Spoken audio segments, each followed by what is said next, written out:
The mysteries of ancient civilizations have always fascinated people, especially those that left behind massive monuments and astonishing artifacts. Some even believe these wonders were created by extraterrestrials. In this video, I'll tell you about a civilization surrounded by countless enigmas. Here are 10 intriguing facts about ancient Egypt. Everyone knows that the ancient Egyptians practiced mummification because they believed preserving the body after death was essential for the soul to enter the afterlife and continue its existence in peace. However, what they could never have imagined is that thousands of years later, their mummies would be scattered across the globe, displayed in museums, featured in films, and used in many other unexpected ways. In short, the dead were given no rest. During the Middle Ages in Europe, people believed that powder made from Egyptian mummies could cure nearly any illness. As a result, traders began importing large numbers of mummies from Egypt, grinding them into powder, turning them into medicinal mixtures, and selling them. These remedies were highly popular, even though, in essence, this practice amounted to cannibalism. People were consuming the remains of individuals who had lived thousands of years before. Mummies were also treated disrespectfully in other ways. In the 19th century, Europe developed a fascination with all things Egyptian. Wealthy individuals decorated their homes with Egyptian artifacts and statues. At that time, many tombs in Egypt were still undiscovered, and artifacts could be exported quite easily, making them relatively accessible. One particularly bizarre trend among the European elite was hosting mummy unwrapping parties. Wealthy hosts would import mummies from Egypt and gather guests to unwrap them together, purely out of curiosity about what lay inside. These events were accompanied by drinking, smoking, and entertainment. Since there were no laws protecting ancient Egyptian heritage at the time, such practices were possible. Unfortunately, many mummies that could have provided valuable scientific knowledge were destroyed in the process. In fact, during the 19th century, mummies were so abundant and inexpensive that an American food merchant used them for packaging. He would remove the linen wrappings from the mummies and use them instead of paper to wrap his products, as it was cheaper. Eventually, consumers began falling ill with cholera, and the cause was traced back to this unsanitary packaging method. Following this discovery, a law was introduced in the United States prohibiting the use of mummies as a source of packaging material. Mummification in ancient Egypt was an essential ritual, as people believed that preserving the body was necessary for the soul to pass safely into the afterlife.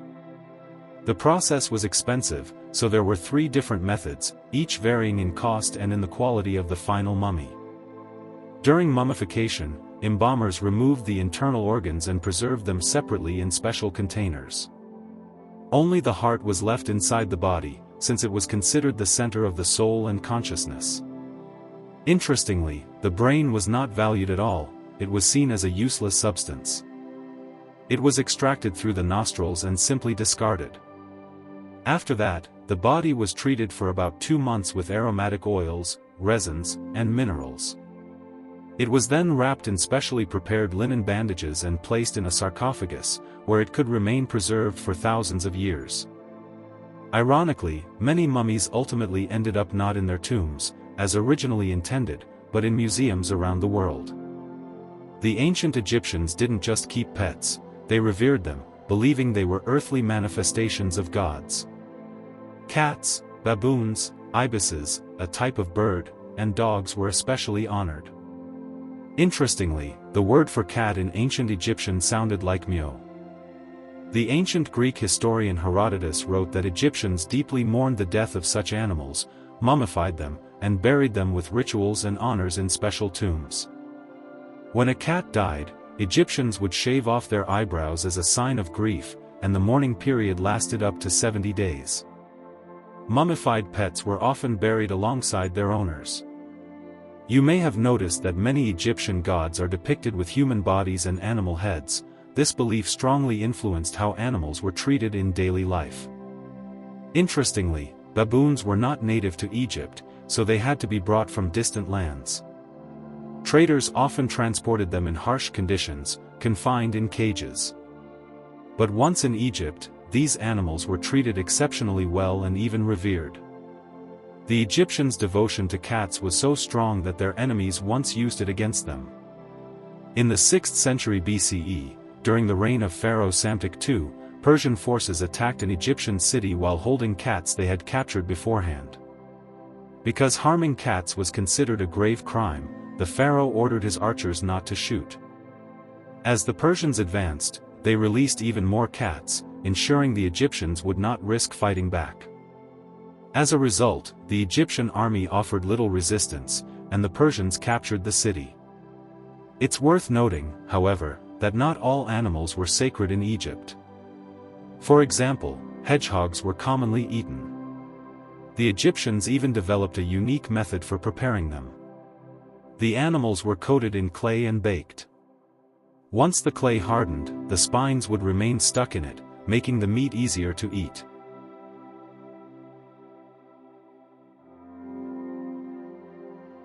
There was one group of animals the Egyptians didn't revere at all. In fact, they fought a constant battle against them. And surprisingly, it wasn't crocodiles. It was hippos. Although herbivores, hippos are among the most dangerous animals in Africa and attack humans more often than many predators. In ancient times, they would sometimes overturn boats on the Nile, putting lives at risk. Historical accounts suggest that hippos may have been responsible for the deaths of at least 2 Egyptian pharaohs. Because of this threat, Egyptians actively hunted them, both to protect themselves and for their meat, which was considered valuable. Ancient Egyptians were also surprisingly advanced when it came to dental care. Compared to many other civilizations of their time, they had basic methods for treating teeth. They were among the first to use early versions of toothbrushes and a primitive toothpaste made from ash, crushed nuts, volcanic sand, and wax. However, despite these efforts, their dental health was generally poor. Archaeological evidence shows that Egyptians often suffered from severe tooth wear and damage. One major reason was the environment. Sand was everywhere, even in their food. Bread was a staple of their diet, but grinding flour without contamination from fine desert sand was nearly impossible. As a result, every bite of food contained tiny abrasive particles that slowly eroded their teeth over time. This led to teeth becoming worn down, cracked, and broken. Ironically, the worst dental conditions were often found among the wealthy. They had access to foods like honey, wine, dates, and sweets made from sugarcane, all of which further damaged their teeth. Meanwhile, vegetables were less commonly eaten and not widely recognized for their health benefits. Ancient Egyptian art often depicts people as slim and athletic, but in reality, many wealthy individuals, including priests, were overweight. Archaeological findings confirm that obesity was not uncommon among the elite. Pharaohs themselves, being the richest members of society, likely faced the same issue and were not as fit as their idealized images suggest. Mummies, however, don't reflect this. During the mummification process, body fat was removed, which made the preserved remains appear much slimmer than the person had been in life. Many people have heard conspiracy theories claiming that the pyramids of Egypt could not have been built using the tools and technologies available at the time. Some suggest that extraterrestrials, or at least a highly advanced lost civilization, must have been involved. These theories even go as far as claiming that the pharaohs themselves were aliens or had alien ancestry. One of the most frequently cited figures in such theories is Akhenaten. His statues and artistic depictions show him with unusually elongated facial features and a distinctly shaped skull, which has led some to speculate about his origins. However, historians generally attribute this appearance to the unique artistic style of his reign rather than any physical abnormality or extraterrestrial influence. Conspiracy theorists often point to the unusual appearance of Akhenaten as proof that he was not entirely human. They argue that such an elongated skull could not belong to an ordinary person. Historians, however, offer far more grounded explanations. One possibility is a medical condition known as macrocephaly, in which a person's skull is significantly larger than average. Another explanation lies in cultural practices. In several ancient societies, particularly in South America, people deliberately altered the shape of infant skulls using special bindings, creating an elongated form associated with nobility and status. Despite these explanations, conspiracy theorists remain unconvinced. They argue that even if skull deformation occurred, it may have been inspired by contact with extraterrestrials. According to such theories, ancient rulers supposedly imitated the appearance of alien beings they had encountered. In reality, Akhenaten was indeed an unusual ruler, but for very real historical reasons. During his relatively short reign of about 15 years, he introduced a radical religious reform. For thousands of years, Egyptians had worshipped a vast pantheon of gods. Akhenaten attempted to overturn this tradition by promoting the worship of a single deity, Aten, elevating it above all others and positioning himself as its chosen representative. This shift was deeply unsettling for Egyptian society. After Akhenaten's death, his reforms were quickly reversed. His name was erased from many records, his statues were destroyed, and Egypt returned to its traditional system of multiple gods. Even in ancient times, people were resistant to such sweeping changes. Throughout Egypt's long history, there were many powerful pharaohs who achieved remarkable things, uniting the kingdom, expanding its territories, or constructing monuments that still stand today. Yet fame doesn't always align with achievement. The most famous pharaoh in the modern world is undoubtedly Tutankhamun, the son of Akhenaten. He became ruler at a very young age, around 8 or 9, and reigned for less than a decade before dying at just 17. Despite his short life and limited accomplishments, his name became world-famous largely due to the extraordinary discovery of his tomb centuries later.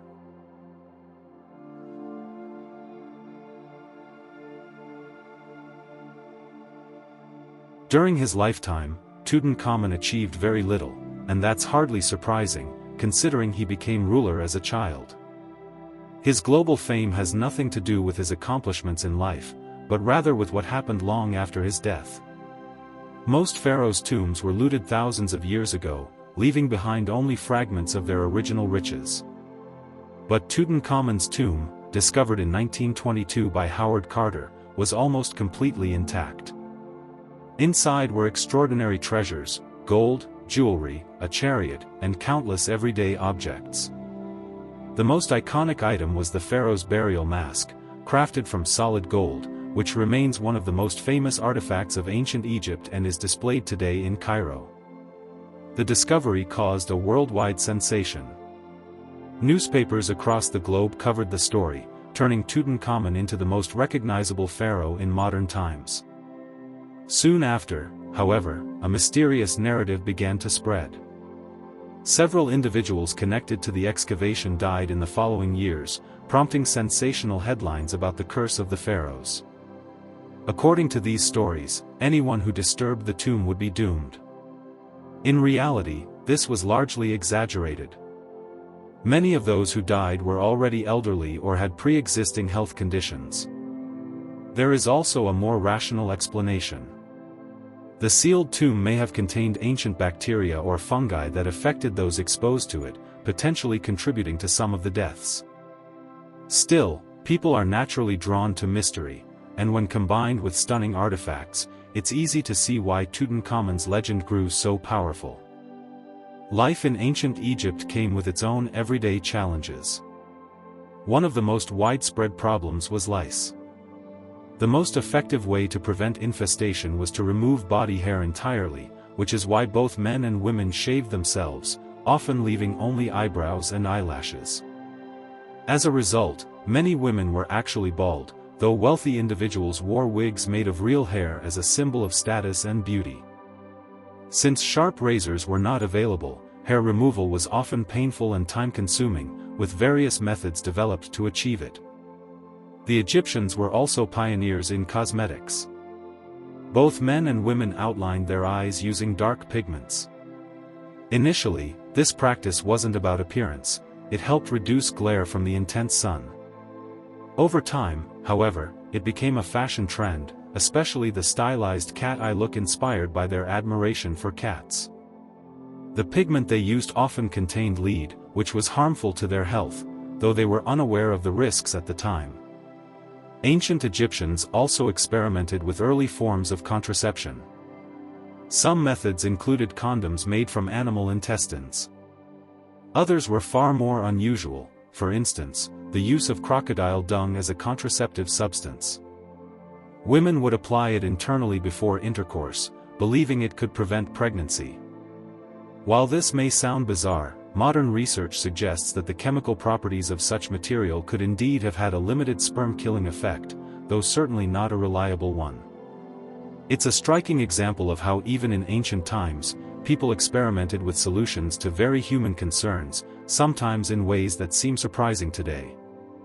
It's hard to imagine what other strange methods the ancient Egyptians might have tested in their search for effective solutions. It's possible they experimented with all kinds of substances, even things like animal dung from different species. Surprisingly, they also developed an early form of a pregnancy test. The method was simple. 2 bags were prepared, one filled with wheat and the other with barley. A woman would urinate on both over several days. If the seeds began to sprout, it was taken as a sign that she was pregnant. At first glance, this might sound like pure superstition. However, there is a scientific explanation behind it.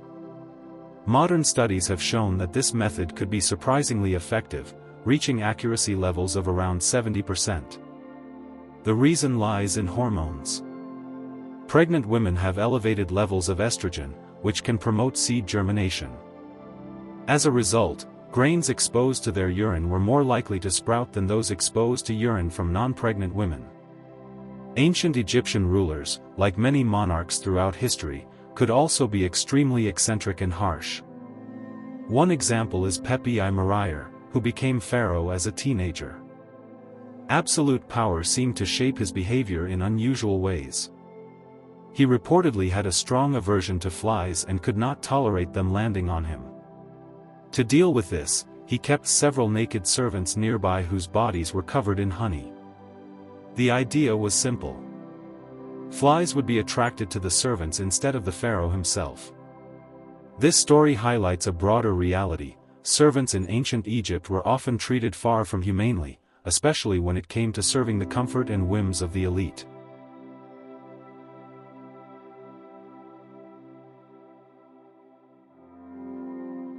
In ancient Egypt, one of the more unsettling practices was the burial of servants alongside their deceased masters. In some early periods, this could involve the forced killing of attendants so they could be mummified and placed in the tomb.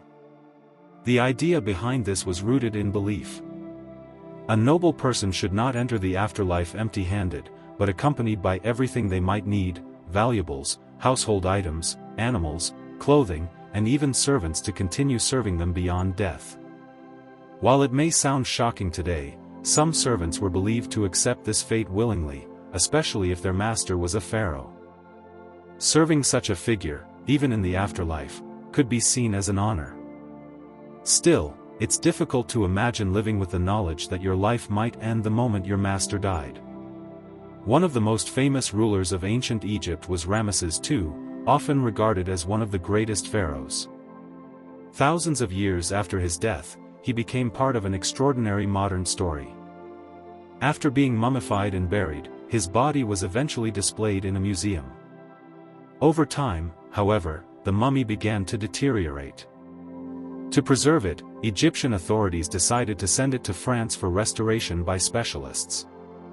But transporting human remains across borders, even ancient ones, is not legally simple. So, in a remarkable twist, Ramesses II was issued an official Egyptian passport. It included his name, a photograph, and even his occupation, king. This unusual document allowed his remains to be legally transported for conservation work. Ancient Egypt also had a justice system, though it functioned very differently from modern ones. Imprisonment was uncommon, as it was seen as impractical. Feeding and housing prisoners who could not work was considered wasteful. Instead, punishments often involved physical penalties such as beatings, torture, or mutilation. These were typically carried out in ways that allowed the person to eventually recover and return to labor. The most serious crimes, especially acts like temple robbery or desecration of sacred objects, could result in execution.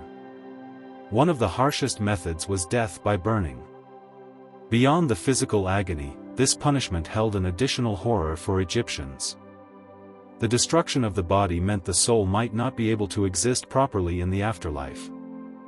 Another striking difference was the legal principle itself. In many modern systems, people are presumed innocent until proven guilty. In ancient Egypt, the opposite often applied: an accused person had to prove their innocence. Torture was frequently used to extract confessions, which meant that people sometimes admitted to crimes they hadn't committed. Despite the severity of many aspects of life, there were also surprising elements of social acceptance. In many ancient cultures, people with physical differences, such as dwarfism or spinal deformities, were marginalized or forced into roles as entertainers. In ancient Egypt, however, they were often treated with respect. Individuals with dwarfism, in particular, were sometimes seen as specially favored by the gods. They were fully integrated into society, and many held important positions as craftsmen, officials, or members of the royal court. Numerous artworks and statues depicting them have survived, showing that they were not hidden away, but recognized and valued members of their communities.